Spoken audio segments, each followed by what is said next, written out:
Estamos na reta final da série, e para fazermos análises mais interessantes e sem interrupções tolas, os episódios 7 e 8 serão condensados em um só vídeo.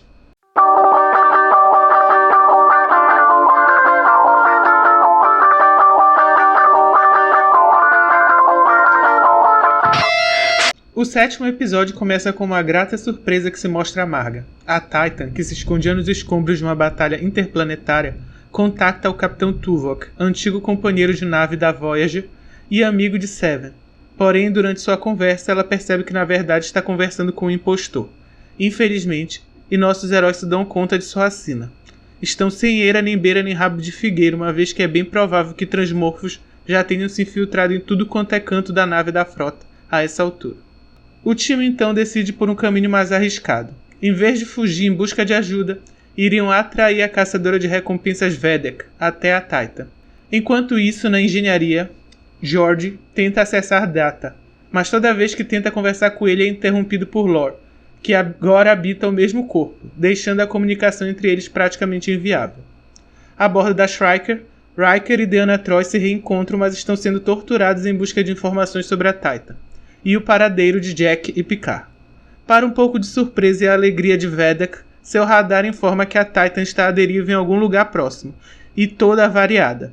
Sua tripulação imediatamente vai até o local e ela decide entrar na nave com uma pequena equipe para pegar o precioso Jack. Em um jogo de gato e rato bem bizarro envolvendo campos de força, Jack, Sidney, Picard e Crusher conseguem capturar Vedek na enfermaria, e lá começam a exigir informações de por que todo esse ataque a eles, e o que afinal Jack tem de especial.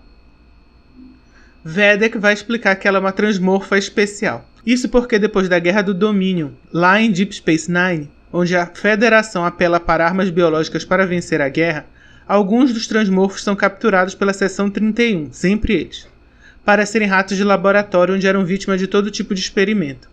Vedek, depois de muito tempo, consegue escapar, liberta alguns de seus companheiros, rouba uma nave e desde então planeja sua vingança. Enquanto decidiam o que fazer com Vedek e exigiam que ela falasse mais de sua relação com Jack, que ela se recusa a fazer, Lore resolve ser engraçadinho e começa a afetar os sistemas da nave no pior momento possível.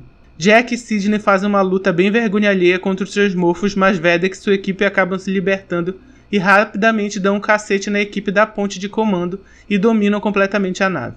O capítulo 8 vai trazer a conclusão deste embate. Enquanto George e sua filha estão com Data Lore tentando ajustar o filho da mãe, Jack, Sidney, Crusher e Picard estão na enfermaria escondidos dos transmorfos, que estão rodando a nave matando geral. Lá eles começam a pensar em possibilidades de se livrar dos transmorfos. Neste momento, Jack revela o que Sidney descobriu no episódio anterior, durante a ceninha de luta trash. Jack é capaz de invadir a mente de algumas pessoas e agir em conexão direta com elas, e percebe que isso pode ser a vantagem que precisam para retomar a nave.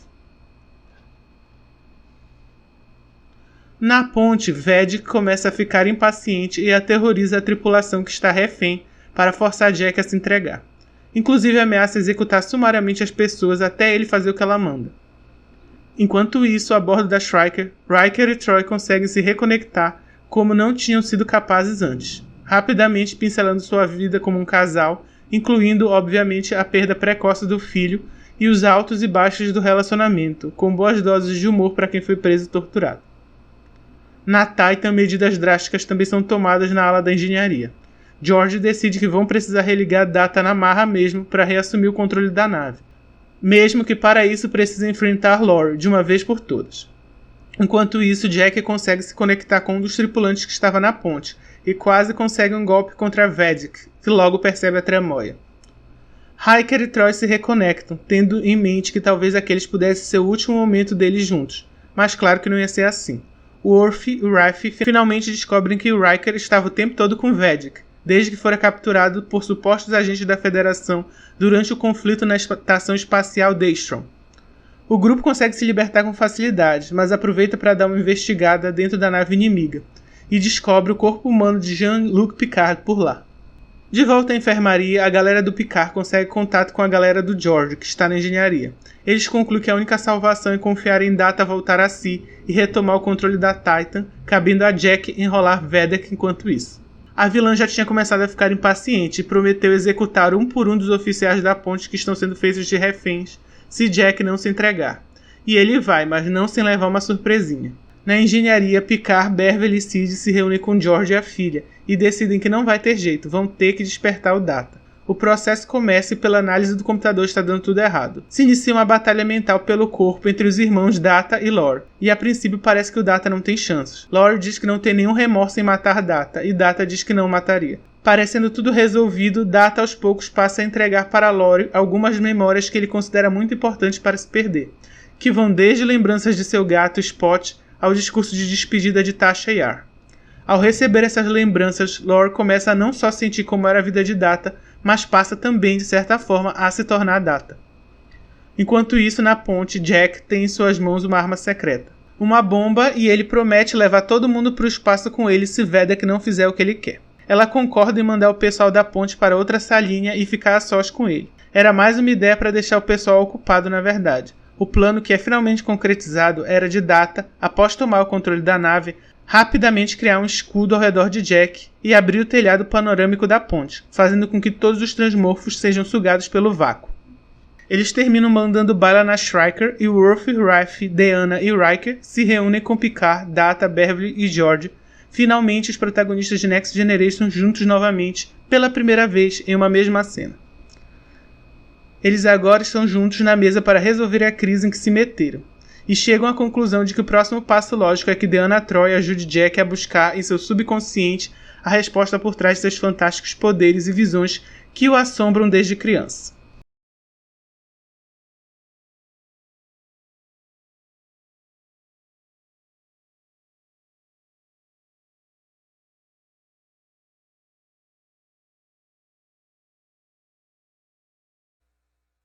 Então, depois dessa grande contextualização aí, envolvendo os episódios 7 e 8, é hora da minha rápida contextualização aqui. Eu decidi juntar os dois últimos episódios e os dois antepenúltimos, eu não sei como é que fala, o quarto antepenúltimo, porque eu acho que assistindo o sétimo e o oitavo eu vi que eles funcionavam melhor juntos tranquilamente. E o mesmo pode se falar desse outro episódio final, porque eu já assisti o penúltimo.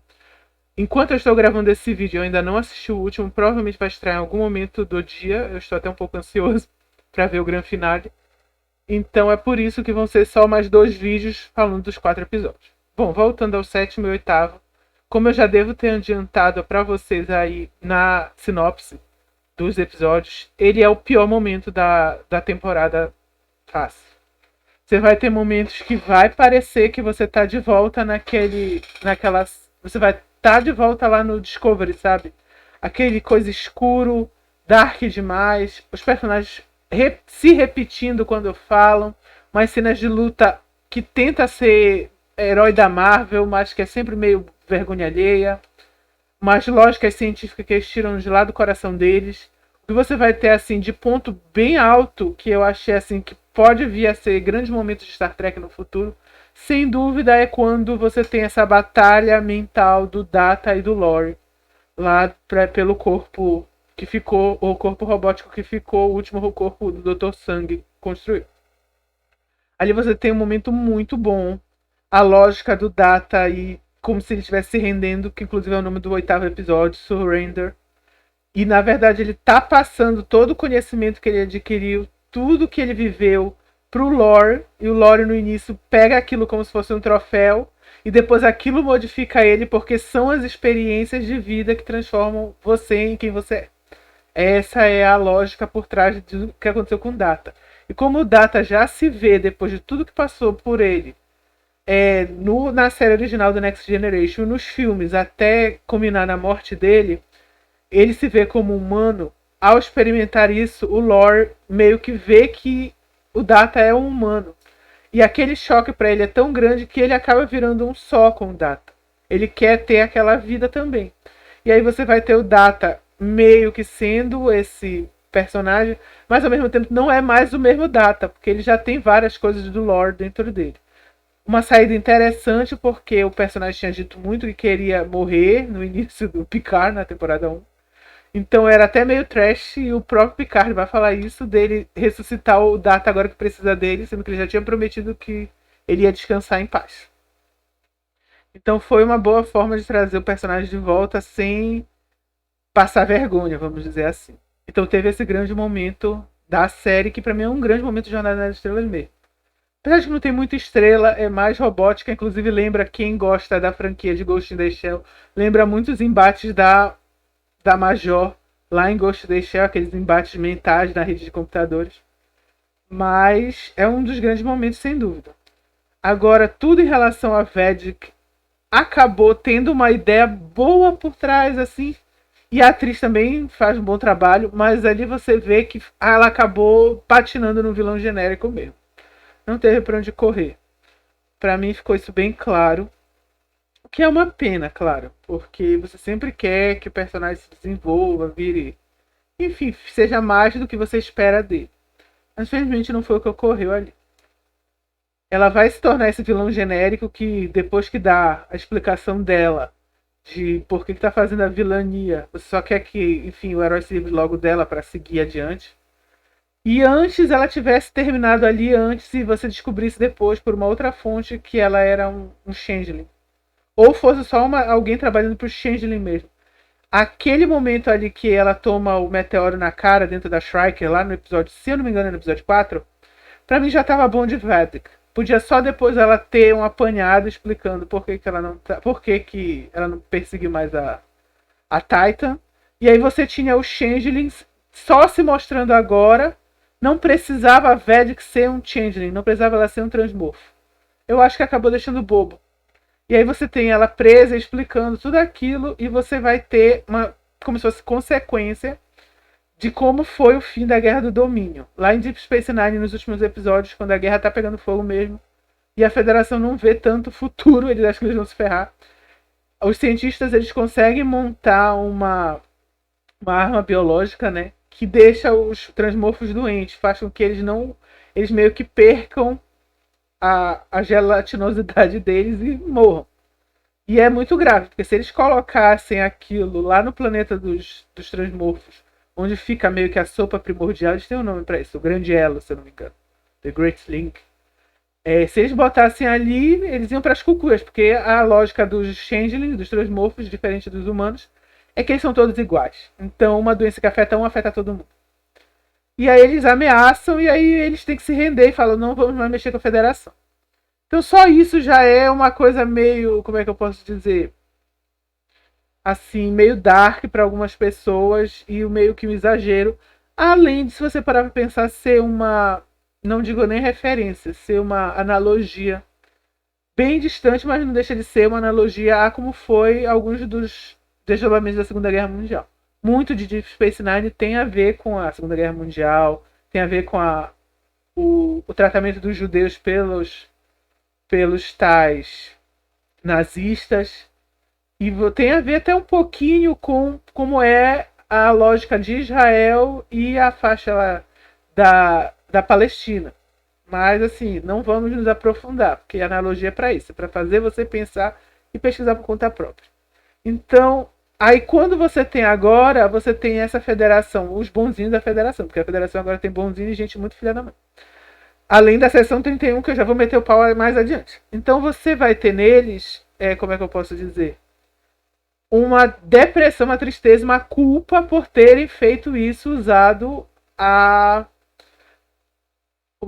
arma biológica. Assim, eu entendo porque você meio que ameaçou um povo inteiro alienígena, um outro povo, né, uma existência inteira ao genocídio. Você praticamente fez isso. Mas assim, é isso que eu falo. Se você quer ter uma história assim mais dark, onde o bem e o mal ficam cinzentos, não tem o branco e o preto e o cinza e tal, então você precisa que os personagens, quando eles vão pensar na vida deles, tenham nuances também. Então falta ali um personagem que seja da Federação e diga assim, minha filha, vocês eram os agressores. Ninguém foi lá atrás do Grande Elo encher o saco de vocês.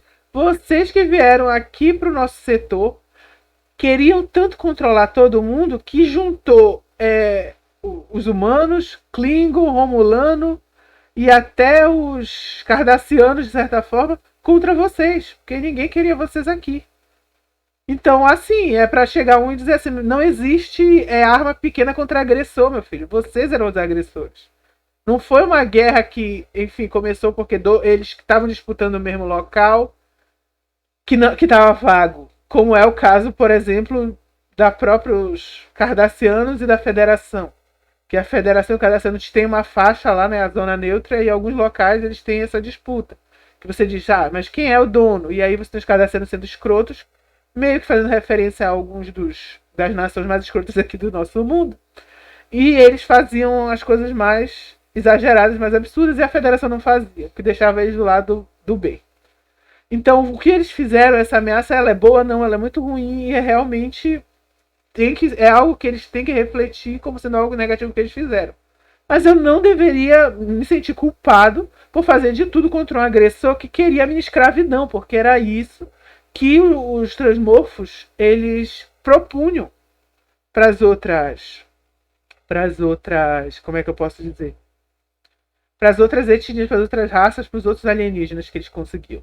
Os transmorfos tinham raças de pessoas, o Jem'Hadar e aquele outro lá que eu acho, não sei se era um Jem'Hadar modificado ou se era uma outra raça, que era como se fossem os mordomos. Eles existiam para ser mordomos. Os Jem'Hadar, eles existiam para ser guerreiros dos transmorfos. Quer dizer, é uma raça que escraviza a outra. Você quer que eu tenha pena, minha senhora? Falando minha senhora porque ele pegou o corpo da cientista filha da mãe que experimentava nele, né? O transmorfo que é a Vedek.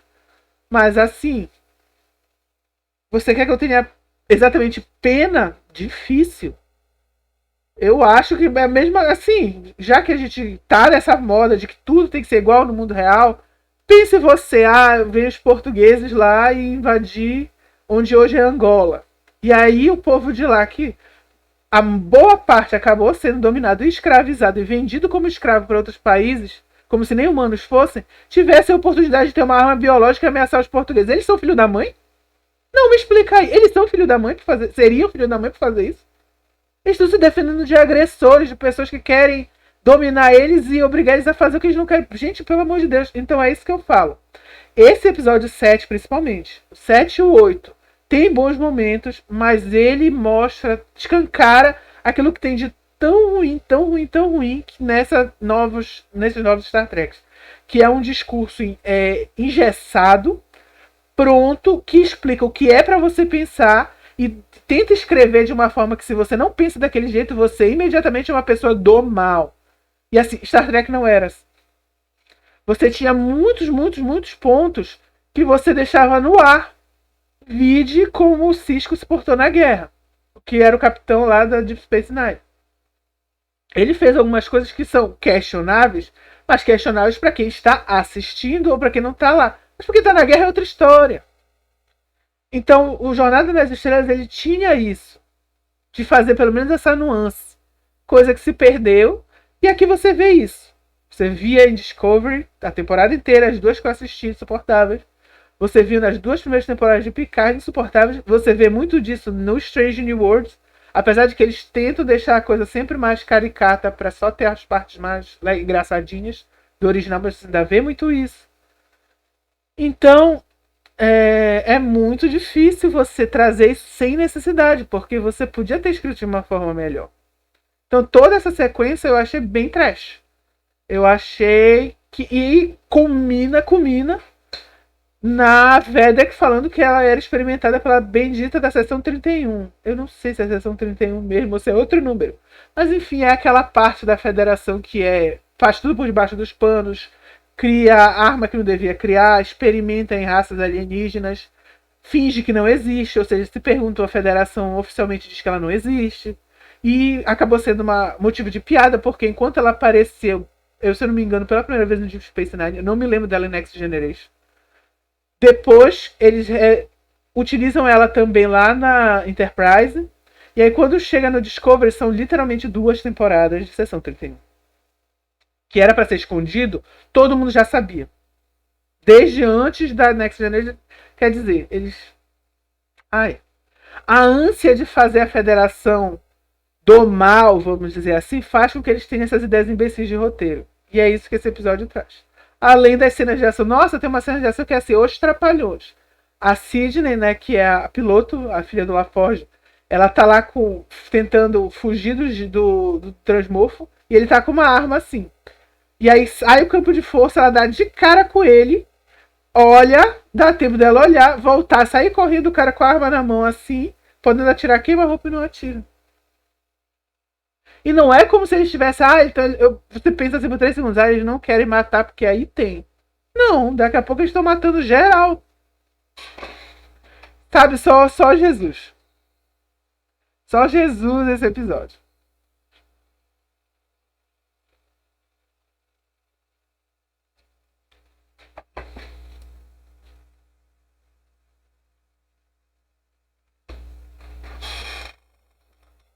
É claro que, como eu disse, quando você assiste 2 episódios juntos, ele dá uma melhorada. Eu não assisti junto, eu assisti separado, então o episódio 7 já me deixou meio cabreiro. Aí veio o episódio 8 e deu essa remendada com esse momento do Data que é muito bom. E no fim do episódio 8 você tem finalmente a turma toda reunida do Next Generation, sentada lá à mesa principal, todos juntos finalmente. Que era algo que a gente estava esperando já há muito tempo. Demorou, mas chegou, valeu a pena, foi bonito, e etc. Eu acho que nesse caso, o que a gente espera agora de Jornada nas Estrelas é que fuja um pouco disso. Porque não dá para continuar tendo esses momentos de Discovery, sendo que a maioria dos fãs rejeitou, cara. E as 2 primeiras temporadas de Picard, você vai pesquisar hoje na internet, também teve uma certa rejeição. Tanto que essa terceira temporada, ela meio que retoma coisas que já tinham sido abandonadas. Então, para você fazer esse episódio 7, cara, comparado com tudo que foi mostrado antes, é um downgrade muito grande. Então, ele foge muito da curva. O 8, de certa forma, também. Mas o 8 tem momentos melhores. Você tem, enfim, a Vedek sendo explodida e expelida no espaço, porque para os transmorfos morrerem, que é difícil matar. O Jack usando lá o campo de força para se salvar com a Seven. Então você tem bons momentos, sim. Não é que foi tudo perdido, não. Você tem ótimos momentos também. A própria reconexão do Riker com a Troy quando eles estão presos lá na Striker. Assim, foi meio bobo porque eles estão lá sofrendo, podendo ser mortos a qualquer momento, sendo torturados segundo os próprios, e eles ficam meio que fazendo aquelas gracinhas. Funciona como uma forma de relembrar como era o relacionamento deles lá na série clássica do Next Generation. Funciona.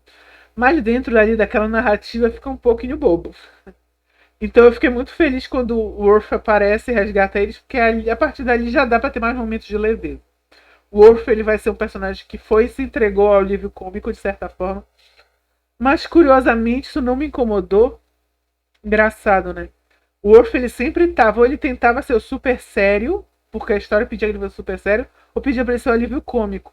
Então, grandes episódios de Jornada nas Estrelas Next Generation, como por exemplo aqueles episódios que trata do filho dele, o episódio que eu amo, que é o episódio que ele se fere gravemente, e aí ele pede pra doutora Crusher meio que sacrificar ele, porque ele não vai mais poder fazer nada, e aí ela fica desesperada, porque não entra na cabeça dela ajudar alguém a fazer uma eutanásia sem necessidade, porque ele ainda pode continuar vivo tranquilamente, só não poderia mais ser um guerreiro, ter momentos de ação e tal. Excelente episódio. Isso sem contar os excelentes episódios dele em Deep Space Nine. Então, eu acho que quando eles fizeram de uma forma tão serena que meio que juntou os Worfs que pareciam separados, sabe? O guerreiro que luta de qualquer jeito, só pensa em violência, e o bobão que nunca sabe o que tá fazendo e que percebe que não explica as coisas.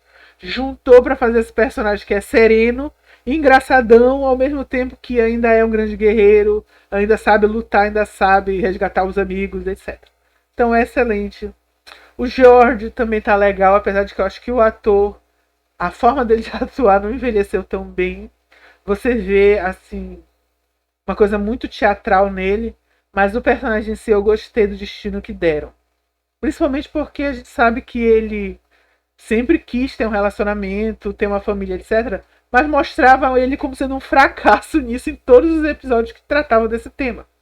E aí você até se sentia um pouco mal, tipo, ele nunca vai conseguir uma namorada, nunca vai conseguir não sei o quê. E aí agora ele casou e tem até 3 filhos. 2 ou 3, se eu não me engano. Sendo que 2 estão lá com ele na Titan por causa da situação toda. Então é isso. Esse vídeo vai ficando por aqui. Enquanto isso, vão se preparando, porque vai ter o episódio final, onde não só vou falar dos 2 últimos episódios, como a gente vai fazer meio que uma retrospectivazinha dessa temporada toda e de Star Trek como um todo. Então vai ser um vídeo longo, mas vai ser um vídeo bem divertido, eu espero. E eu espero vocês lá. Muito obrigado por quem assistiu até aqui. Por favor, considere se inscrever, curtir o vídeo, comentar aqui embaixo o que você está achando da temporada e compartilhar por aí. Obrigado e até a próxima. Melhor fazer assim, né?